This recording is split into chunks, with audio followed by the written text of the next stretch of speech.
Hello and welcome my dear students. हम लोग book Flamingo की poem a thing of beauty discuss कर चुके हैं। आज उसकी एक्सरसाइज डिस्कस करेंगे, तो आइए शुरू करें। Question number 1, list the things of beauty mentioned in the poem.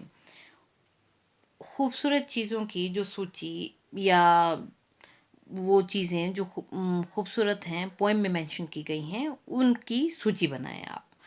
The poet mention करता है a long list of beautiful things, खूबसूरत चीज़ों की एक लंबी सूची। ही सेज, वो कहता है, that the sun, the moon, simple sheep, daffodils, rills, musk roses and lovely tales are the things of beauty. वो कहता है कि सूरज, चंद्रमा, एक सिंपल सी भेड़, नरगिस के फूल, साफ पानी की नदी, मस्क रोजेस और खूबसूरत कहानियाँ जो हैं वो खूबसूरत चीज़ें हैं, थिंग्स ऑफ ब्यूटी हैं। इस चीज़ में आप लोग बड़ी बार लिखते वक्त भी गलतियाँ करते हैं।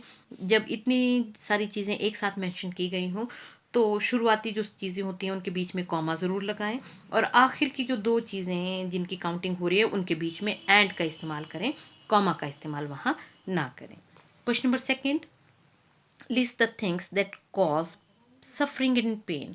उन चीज़ों की सूची बनाएं जो हमें सफरिंग, पीड़ा और दर्द देती हैं। The despair, dearth of noble people, निराशा, अच्छे लोगों की कमी, एंड मिस्टीरियस हैपनिंग्स, मिस्टीरियस रहस्यमयी, और जितनी भी रहस्यमयी घटनाएं होती हैं इस दुनिया में, कॉज सफरिंग एंड पेन, वो हमारे लिए क्या पेन कॉज करती हैं, सफरिंग और पेन देती हैं हमें। मतलब बहुत सारी चीज़ें हैं, निराशाजनक चीज़ें हैं, अच्छे लोगों की कमी है, और भगवान ने जो रहस्य हमारे खोजबीन करने के लिए बनाए हैं वो सब क्या हैं, ऐसी चीज़ें हैं जो हमें सफरिंग और पेन देती हैं। Question number third, what does the line therefore are we reading a flowery band to bind us to earth suggest to you। कहते हैं ये जो लाइन कही गई है कि इसलिए हम बुन रहे हैं फूलों वाला बैंड जो हमें इस धरती के साथ बांध करके रखता है, इस लाइन से आप क्या समझते हैं, इसका क्या भावार्थ है। दिस लाइन मीन्स, इस लाइन का अर्थ है that the earth is full of despondence, ये धरती, ये दुनिया जो है वो निराशा से भरी हुई है। But in spite of that, लेकिन उसके बावजूद भी, दीज थिंग्स ऑफ ब्यूटी, ये जो खूबसूरती से भरी हुई चीज़ें हैं, मेक अवर लाइफ, वो हमारे जीवन को क्या बना देती हैं, make our life worth living, हमारे जीवन को जीने लायक बनाती हैं। सच थिंग्स, इस तरह की चीज़ें, bind us with this earth, वो हमें बांध करके रखती हैं, रोक करके रखती हैं इस धरती के ऊपर, यानी कि हमें जीने पर मजबूर करती हैं वो सारी खूबसूरत चीज़ें। Question number fourth, what makes human beings love life in spite of troubles and sufferings। Human beings क्यों जीवन को प्यार करते हैं परेशानी और पीड़ा के बावजूद भी।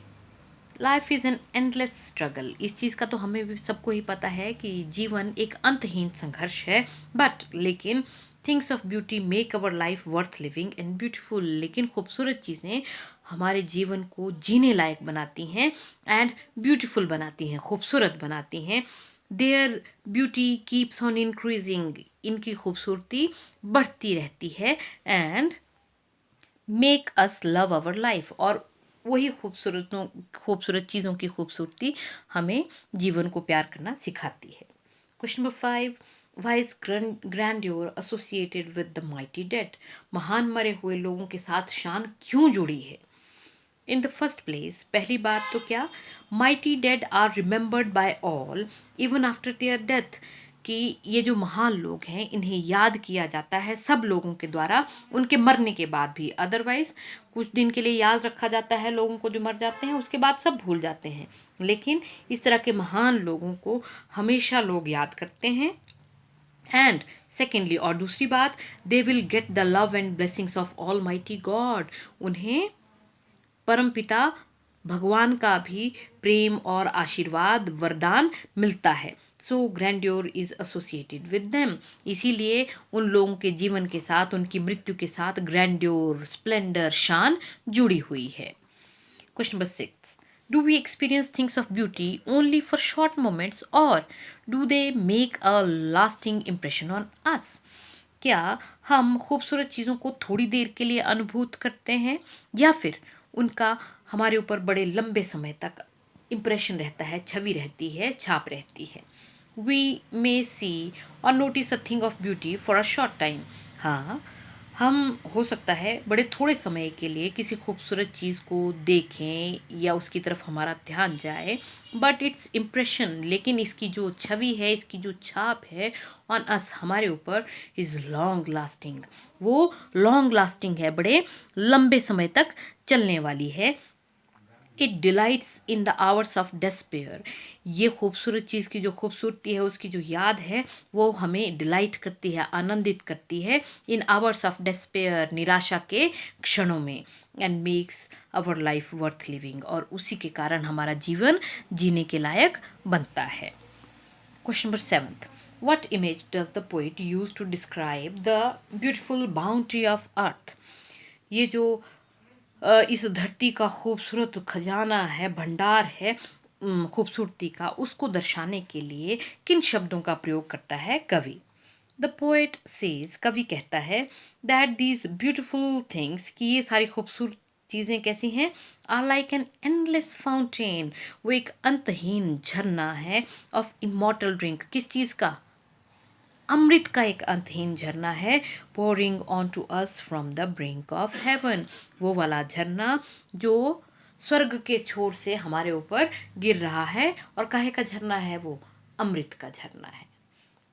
अब इसकी एक्सरसाइज तो हम कंप्लीट कर चुके, लेकिन एक और चीज़ जो इसमें मैं डिस्कस करना चाहती हूँ, बड़ी बार जब रेफरेंस टू कंटेक्स्ट में ये तो पूछा ही जाता है कि what is the name of the poem and the poet, तो उस चीज़ में मैंने देखा है आपके पेपर में भी, जो अभी मैंने इवेलुएट किए हैं, कि आप लोग लिखने में, एक्सप्रेशन में बहुत ज़्यादा गलतियाँ कर देते हैं।